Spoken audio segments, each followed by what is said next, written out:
अक्सर कहा जाता है कि राजनीति में क्या हो जाए बाएं हाथ से दाएं हाथ को पता नहीं होता। ऐसा ही कुछ हुआ एग्जिट पोल के बाद आ रहे नतीजों में। जहां बीजेपी के 400 पार के नारे को झटका लगा है, वही अब 300 के लिए हो गई है। आज जो नतीजे आए हैं वो बीजेपी को सोचने के लिए मजबूर करने वाले हैं। कहां कमी रह गई ये तो अब मंथन का विषय है। लेकिन जिन राज्यों के बल पर बीजेपी नेता हुंकार भर रहे थे, उनमें से सबसे भरोसे वाले राज्यों ने ही उसका साथ नहीं दिया।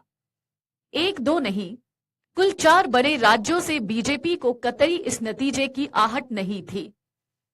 चुनाव से पहले जनता कब किस करवट बैठेगी, इसका केवल अनुमान लगाया जा सकता है। हकीकत का सामना तो रिजल्ट के दिन ही होता है। बीजेपी में अब लंबे समय तक नतीजे को लेकर मंथन का दौर चलेगा। वजह भी सामने आएंगी, लेकिन नतीजे बता रहे हैं कि बीजेपी को देश के सबसे बड़े राज्य उत्तर प्रदेश का साथ नहीं मिला। इसके अलावा राजस्थान और महाराष्ट्र ने भी बीजेपी को झटका दिया है। बीजेपी को सबसे ज्यादा बेहतरीन परिणाम की उम्मीद पश्चिम बंगाल से थी, लेकिन एक बार फिर ममता बनर्जी बीजेपी पर भारी पड़ी हैं। यानी यूपी, राजस्थान, महाराष्ट्र और पश्चिम बंगाल में बीजेपी के साथ खेला हो गया है। जबकि साल 2019 के चुनाव में इन राज्यों में बीजेपी का बेहतरीन प्रदर्शन था। बीजेपी को उम्मीद थी कि इस बार पिछले चुनाव से भी ज्यादा सीटें इन राज्यों से खाते में आएंगी।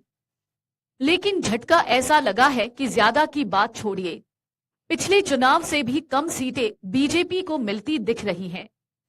सबसे बड़ा झटका बीजेपी को उत्तर प्रदेश से लगा है, जहां 80 लोकसभा सीटों में से एनडीए की आधी सीटों पर भी जीत होती नहीं दिख रही है। जबकि पिछले चुनाव में सिर्फ बीजेपी को यूपी में 62 सीटों पर जीत मिली थी और अब की बार 40 से कम सीटों पर सिमटती दिख रही है।